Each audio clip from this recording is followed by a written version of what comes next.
Alright, you bastards, this is Some-Belgian-prepper, and today we're going to talk about everything you need to have in your vehicle, a car, your everyday transport as a sort of EDC for your car. So, many people would say you don't need all that stuff, but everything I'm going to show you right now is something that I've been using once in a time at least, and it has been saving me a lot of time, money, and trouble. So we're going start from simple, basic, and everything within hand reach to the more sophisticated stuff that you can leave in your trunk. So let's start with just the basics. Of course, you need your vehicle documents. So I always leave them inside in the right side of the door of my car. Why? It's very simple. If you get stopped by by a cop in Belgium, we don't really have this problem of distrust or a lot of problems with firearms in that kind of regard. But if you are in a place where cops are less at ease, like in America during a traffic stop, it's very dangerous to keep it in your glove compartment. So if a cop asks for your documents, I always leave them here that it's visible from the cop on the outside of the room. So from outside of the car, so the cops can look at my hands and see my hands going grabbing my all my documents. So always have your documents with you, and yeah, that's the first basic thing that you need in your car. The next thing is more pragmatic, I would say, and that is a dash cam. As you can see, I have a dash cam here, and dash cam could be very handy because accidents are most likely to happen one or two times in your lifetime, or if you have bad luck, multiple times. And this could save you a lot of trouble because if you have a dash cam, if somebody is doing a danger maneuver, yeah, then you can show it to your insurance or the police, or if they run away or do when they drive away from an accident or something else, then you at least have proof their license plates that it's not your fault, and that's more handy for the insurance. Another thing you can do with the dashcam is you can set it on detection mode. So if somebody vandalizes your car, it can videotape it or take pictures, and that way you can identify the person who did it, or at least have proof for the insurance. Yet again, always very handy to have in your car, I would say. And also, if you have a passenger who is a little bit aggressive or does some illegal shit or whatever, that you take with you, whether it's a hitchhiker, a family member, or a friend who is mentally unwell, or somebody who is aggressive with you in the car, this will also record your voice, so everything that is said in the car will be voiced. So yeah, could be handy. Just don't do any dangerous shit yourself. So that's very important. All right. The next thing I would say is, and it is by law. I don't know about other countries, but it is you must have this by law in your car, and that is oh, it's right here. By hand, I have one of those yellow vests. So visibility test vests. So that's always handy to have with you in reach, because a lot of people have them in their trunk. But from the moment you leave your car in a dangerous spot, like on a highway, when you have some trouble with your car, then you need to already put it on, and then you can get out of the car. So that can save you a lot of pain and trouble. All right. Next thing I would say is have some cash with you. I always leave some cash in the side of my car for several reasons, actually. Whether it's for a paying parking lot, you never know when your card doesn't work, or problems with your bank account, and then you have at least some cash to put in the machine to get on parking or parking garages, that kind of stuff. So another thing that could be happening is when you are in certain cities and there are certain people standing at crossroads, traffic lights, uh, like homeless people or bums, I think it's called in America, and they are washing your car or trying to sell you something, you can say no. I'm from a principle. You don't have to buy anything if they're doing it like that, especially when they are being aggressively. But there are certain places, certain areas where if you say no, there's a high likely chance that they will bash your car, break your window, or getting very aggressive against you, or damage your car in another way. So in that case, a little bit cash could be handy. And something that happens here in Belgium a few times a year is that the Red Cross is selling stickers at crossroads or traffic lights. And for them, I'm always, because they do good volunteer work, I have some money ready to buy one of their stickers. So those are the things that are directly in reach. Another thing I would say is that is one of those rescue tools. So this is a hammer and also a seatbelt cutter. So in case your car flips over or you have a car accident, that way you can take the hammer, bash the window, and cut your seatbelt in a safe manner if you're upside down. Because many people forget if you're upside down, you cannot just click it loose because the seatbelt is stuck. You can also use your seatbelt, the cushion of your seatbelt, of your seat, the head pillow, I think it's called. Take it out and use that. But if you're going to have it in your car, don't hang it loose. I always attach it to the above this handle of my car for several reasons. Because that way I can reach it if I'm still conscious. I can reach it very easily, and it's stuck over there, and it cannot fly around, flying it in my face. And another thing is, if I'm unconsciously and I have a passenger with me, that passenger can reach it very easily instead of going over me if I'm bended over. So that's another thing. Um, Next thing I would say is have a flashlight. In case there's some trouble on the road, I always keep a little flashlight with a hand crank with me, or in case the car batteries goes down, and then I can get out of the car and see if there is something I can fix, like a loose battery connector to the car, whatever it is. It's always handy to have a small light for several reasons in your car. Another thing I would say is have some water with you, because if you're on in a traffic jam, yeah, there's a lot of chance, especially in the summertime or during a heat wave, that you'll be standing there for a long time because of an accident or whatever. It can take several hours, and yeah, a person can dry out very fast. Not only for you, but also for passenger, your children, or whatever you have with you in the car. Have enough water. I would say have at least 2 liters of water in your car, and you can be safe in that regard. There's a lot of traffic today, it seems, in my street.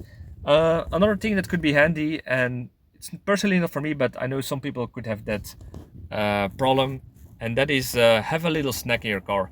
Whether it's an energy bar, it's always handy to have one of these with you. So go ahead and have that for people with a low blood sugar, because that could be dangerously, or people who are hungry, who are angry when they are hungry. I call it hangry. I had some partners like that who are being very annoying to the point that it's getting dangerous for a chauffeur to concentrate on the road. Another thing I would say is if you open the glove compartment, I always keep an Israeli bandages inside of them, just in case of a car accident and I need something between a tourniquet and a high pressure bandage. That you always have it with you, because a lot of people keep their first aid kit in the back of the car, but I always have the principle, keep it within hand reach. First aid always needs to be in hand reach, so I keep it in my glove compartment, safe and sound. All right, so that's almost everything for close range. Another thing, and you can have this in the back of your car, or you can have this next to you, a bug out bag. In my case, it's my EDC bag, which is half of a bug out bag, but for certain people, it can be handy to have a bug out bag in their car, because if they are having problems with the car, they can at least walk back home with that safe and sound in case it's a long tour, or have something to drink, water, shelter, extra clothing in that. So a bucket bag could be very handy in that regard. All right, so the rest I'm going to unpack because I have to do a check in my trunk anyway. And these are more the specialized tools that you can have in your car. Till this point, we talked about everything that could be within hand reach. And now we're going to talk about everything that could be in the trunk. So, by the magic of editing, we're going to the next scene. All right, so here we are with the second part. I put them in my gazebo or whatever you call this, and we're going to talk about everything I keep in my trunk. And before you start and say that's a lot of stuff, I drive a Fiat 500, and this is everything that is in my trunk, and a few more things, two extra things that I'm going to show you as an extra. But these are the things that I would say keep in your car. It's not that much, and it's better to have them and not need them than to need them and not having them. So, but before we go into do this, I'm going to do this in the middle now. If you're interested in detective stories, there will be a link to my books called Bloody Crosses and the Jason Murders, which are the detective series. So if you're interested, take a look, I would say. Alright, so the first thing in the trunk, and this is something that helped me very often, and there's lightning, is this. This is a jump booster.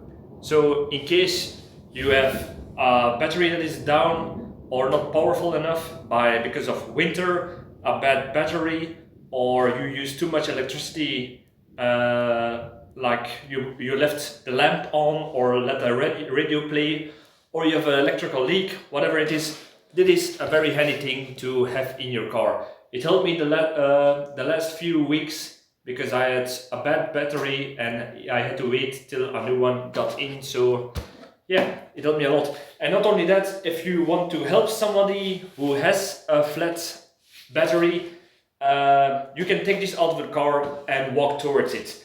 And it is especially handy when you have jump booster cables, jumping cables. You know, these cables. These are also good, but the problem is if you have to get close with your car, and sometimes a car is parked or somewhere where you cannot get with your car or get somebody else's cars close. So I always keep two of them, jumping cables and a jumping booster at the same time in case this one has gotten flat, because one time I had to start one car, and second time in the day I had to help another car, but this battery was empty from the first time use. So yeah, I had to use the jumper cables instead of the jump booster. And usually these are also a little bit of a multi-tool, because not only are they have jumping cables and with the battery to start your car, they also have a light. I don't know if you can see it in the daylight here, and they have an air compressor to blow up to put air in your tires. So yeah, this is a little bit of a multi-tool, but it's more for, you got smaller versions of this, but this is the one that I got and I'm very happy with it. Alright, next thing I would say is a small jerry can. There are smaller models than this, but it's always handy to have some extra fuel in your car if you're not driving electric, that is. But this is one of 10 liters. You also have jerry cans of 5 liters or perhaps even smaller. What I would never advise is to use like a plastic bottle or something to keep some extra fuel in it, because that fuel could react with the plastic of the bottle and fuck up your engine. And also it's dangerous for leaking, and if they are leaking, that can create fumes which are toxic, and not to mention a fire hazard in your car. So I would say get a 5 or 10 liter jerry can in your car, just in case you go flat, you're running dry. And another thing is, even if it's empty, If your car is empty and the jerrycan is empty, you can still use the jerrycan to walk to a gas station, fill it up and come back to your car, or hitchhike to fill it up and go back to your car. So that's another handy thing about it. And it can also help other people.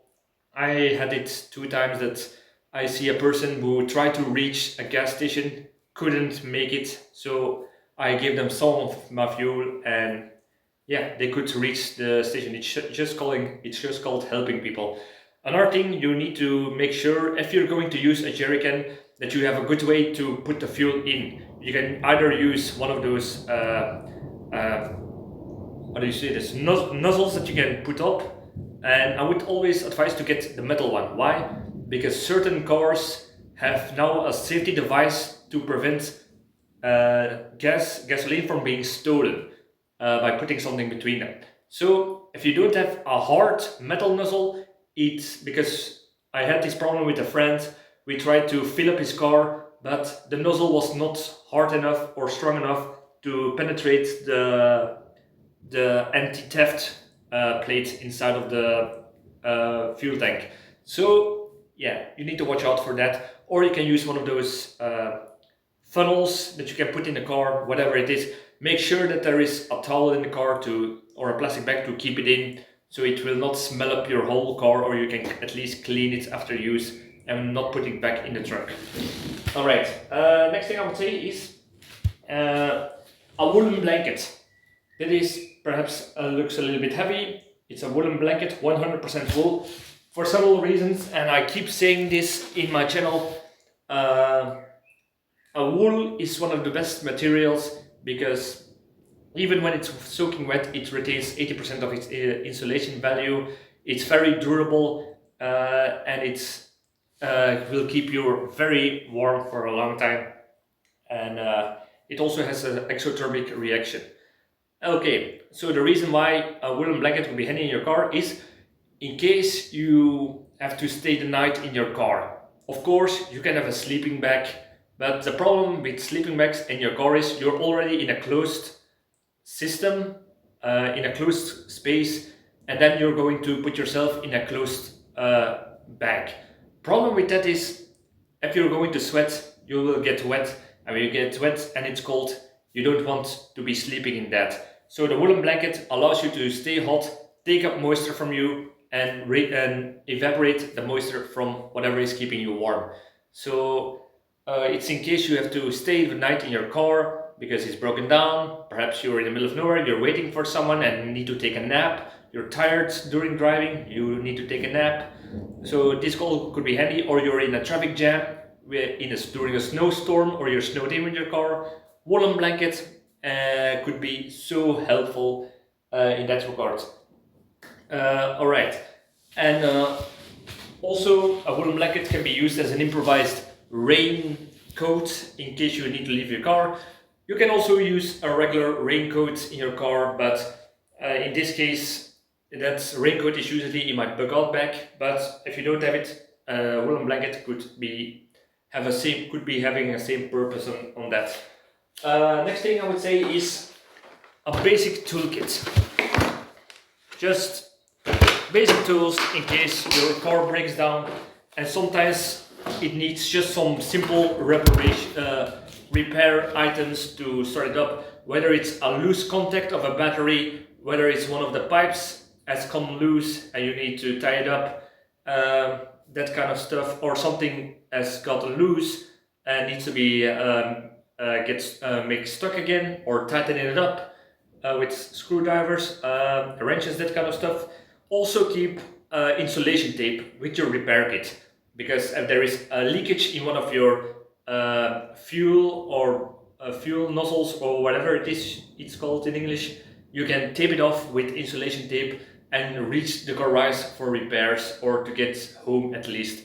So for an emergency repair, basic toolkit with some isolation duct tape, and you can do a whole lot of fixes that sometimes can be needed, so you don't always have to call road aid and that kind of stuff. Next thing I would say is, this is not really necessary, but it's always something that I keep in my car. This is one of those emergency lights, whether it's for lighting your engine up in case you need to do repairs in the night, or you can place this behind your car as a sort of warning light, so people won't drive inside in your car, like on a highway or something. You can take it off and it can shine bright, or you can dampen it a little bit and make it look like one of the lights for roadworks. So this could be, it's not really necessarily, but it can be very helpful during the night, or for some other reasons you need a bigger light than just from your phone or lights that you have in your car itself. Next thing I would say is one of those traction mats. I haven't used this type of traction mats yet, but I've been into situations where I needed a traction mat. Traction mat is when you are stuck in very soft ground or mud and your tires keep spinning and you cannot get out because you're digging yourself deeper in. So these mats you can put in the front of your wheels, and these are special grids on top of them to give traction to the mat, and you can pull yourself out by the car. The moment that what I try to do at that moment is to put carton that I found at the side of the road to put under my car, and that was just enough traction with the wind mud that I could get out of that situation. I wish I had this thing at the moment because it has not been used, but could be handy for you and also for somebody else in case you need to pull them out. And that's another thing that I also have been using one time. There is a pulling cord that is strong enough to get a car out of a ditch or something. So make sure that it is graded to pull a lot of weight, because some people think that a thick cord is just good enough, but it needs to pull a car of thousands, perhaps thousands of kilograms, and with 2 anchor points to use.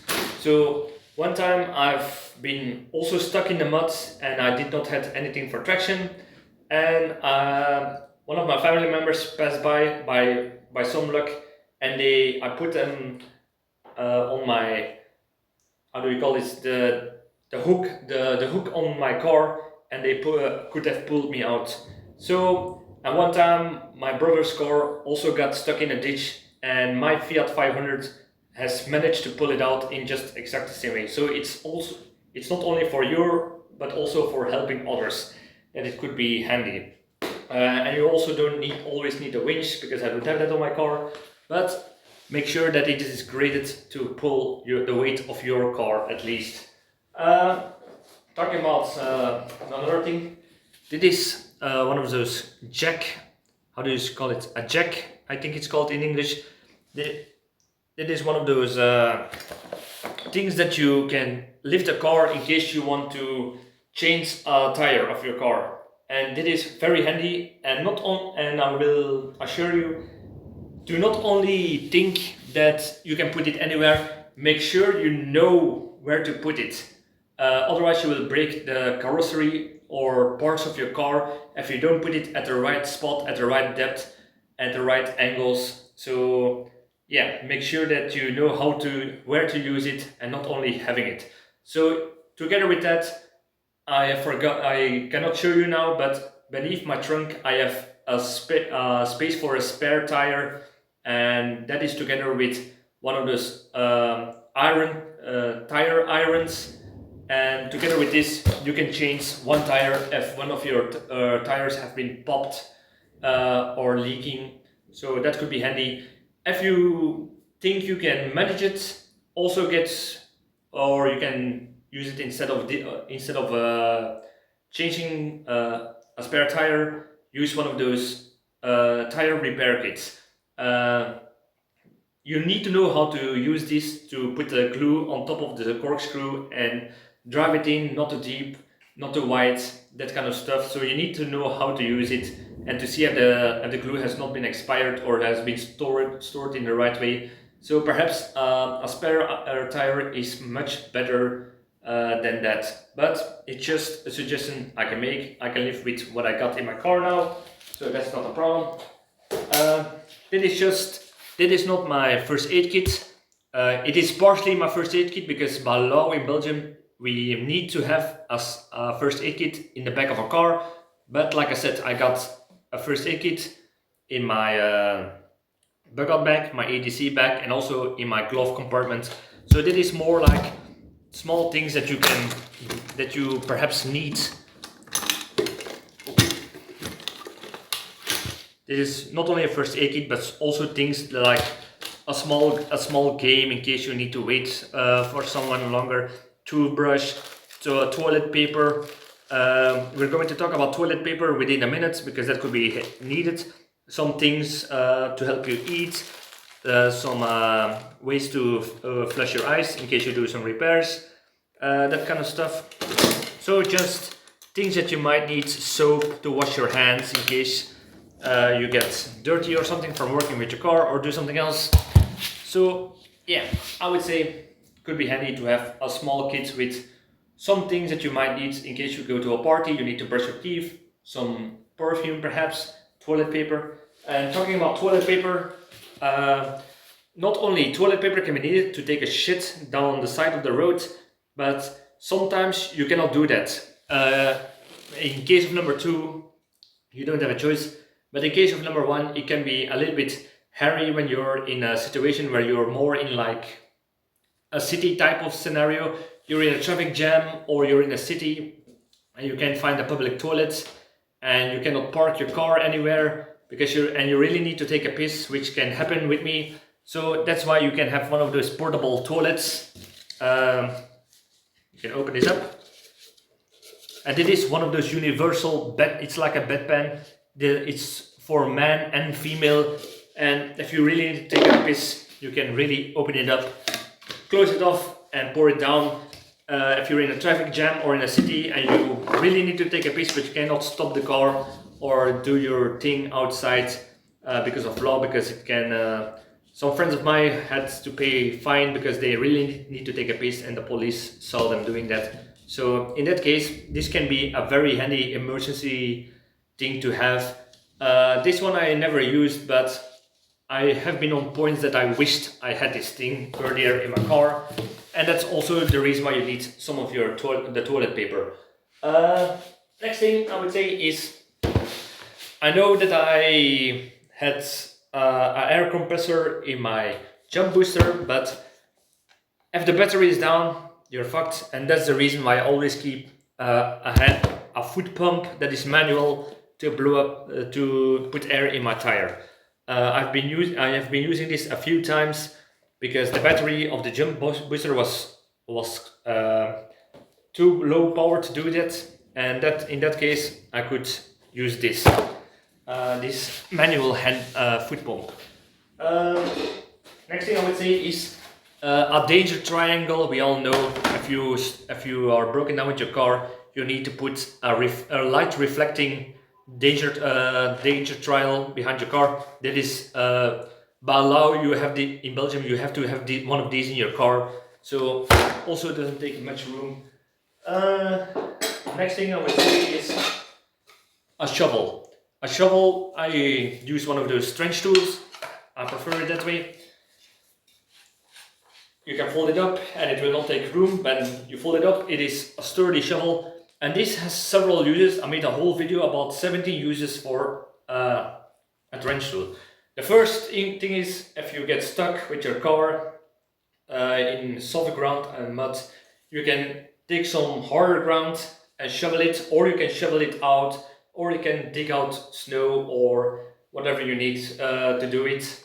You can use one of these. Another thing is, if you have to do repairs or wait by your car, because if you wait for road help, for example, and you cannot sit in your car because you have to guide the road work or any help into the place where the car is broken down, you can take one of these and use them as a sort of improvised chair and wait by the side of the road to guide people who might want to help you, instead of standing all day in case there is not much traffic. And the last thing I would say is for self-defense. If If you know about the Marines, they love this for close quarter combat, for melee.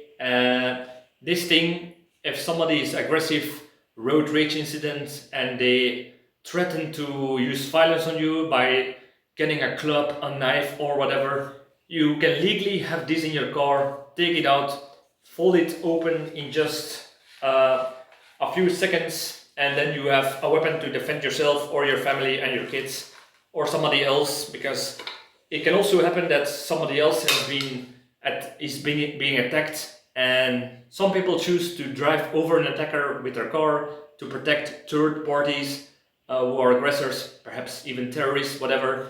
But sometimes that's not possible because of innocent bystanders, and then you can take your shovel, open it up, a few twists, and you can bash them in or block any weapon that they try to swing at you. So I would say for those reasons, always have a folding trench tool in your car. Another thing is, and that is a small hatchet, and that is actually a Soviet multi-tool, but the reason why I keep a hatchet in my car, this one I would not use for self-defense. The reason is not because it is not a handy self-defense tool. The reason why is if there is an aggressor, a terrorist or whatever, and you need to do self-defense, this is improvised. This will get you off for self-defense. But if you take this, the police and later on judges will ask you, why do you have a hatchet in your car, and try to explain it that it is not premeditated or whatever you say. So choose this over this for self-defense, but it is more in case there is a tree or a big branch fallen on the road and you need to clear the road. So it's not only a hatchet.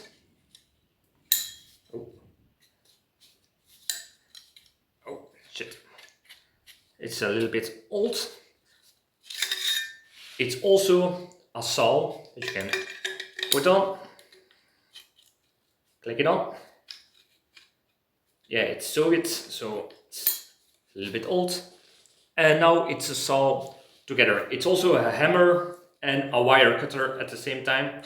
So in that case, it could be handy as a multi-tool.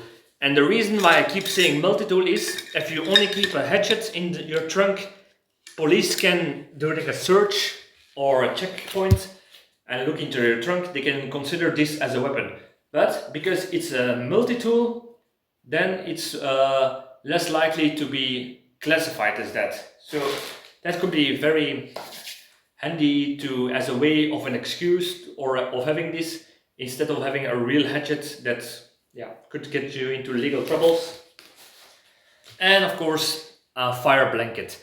Why a fire blanket? Because whether it's your car or somebody else's car, if there is fuel leaking and somebody's on fire, that's where you can control a chemical burn by closing off the oxygen, or when it's gasoline or oil burning during a car accident, could be very handy to have this. Or if you have to escape from a place where there is burning, like a fallen truck or something that is leaking fuel or gas, a fire blanket you can use to cover yourself, to protect you against the burst of flames, because I've seen so many videos about gas explosions that were people try to run away, and people who are still waiting by the car and thought they were in a safe space. Yeah, when the fireball came, they had nothing to protect themselves and they all had severe burnings. So if you have a fire blanket with you at hand, at least you have a way to protect yourself against that initial radiation hit from it. So yeah, that's something that I would say. So these are the things that I would say keep in your trunk, but I got two extra survival items, I would say. And the first one is a cool box. This cool box has several reasons why I have this. First of all, to keep some food inside of them, an emergency package, water, things that cannot melt, like soap. If your car gets warm and you want to keep soap in your car, this will be melted. Candles, water filter, water bottles to keep it cool. And another reason why I have this in my car is if I go shopping or I go to a friend who has some meat that he want to give me, yeah, meat in your car and it's a warm day, it can help spoil it faster. So in that case, I can put it in my cool box and it will be stay fresh for a longer time. Or when I take something from the store that is like frozen or something, I can put it in my cool box. That's the reason why. And also during hot days, it's handier to keep the water inside of it, because if water is warm and you're in a traffic jam and it's really heat wave or something, it's handy. It's more fun to have some cool water instead of water that has been heating up in your car anyway. So could be very handy.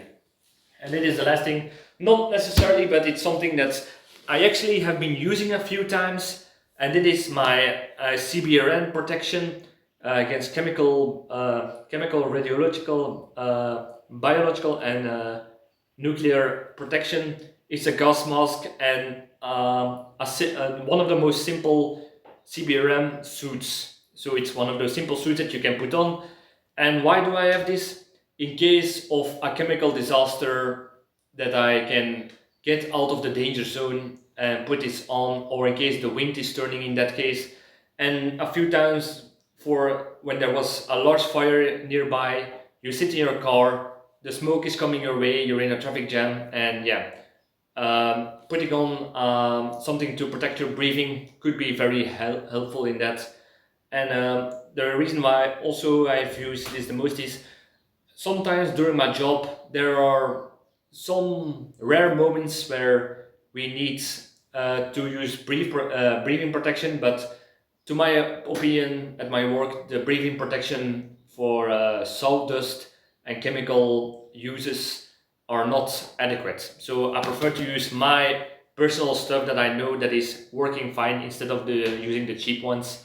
So that's also the reason why I have this in my car.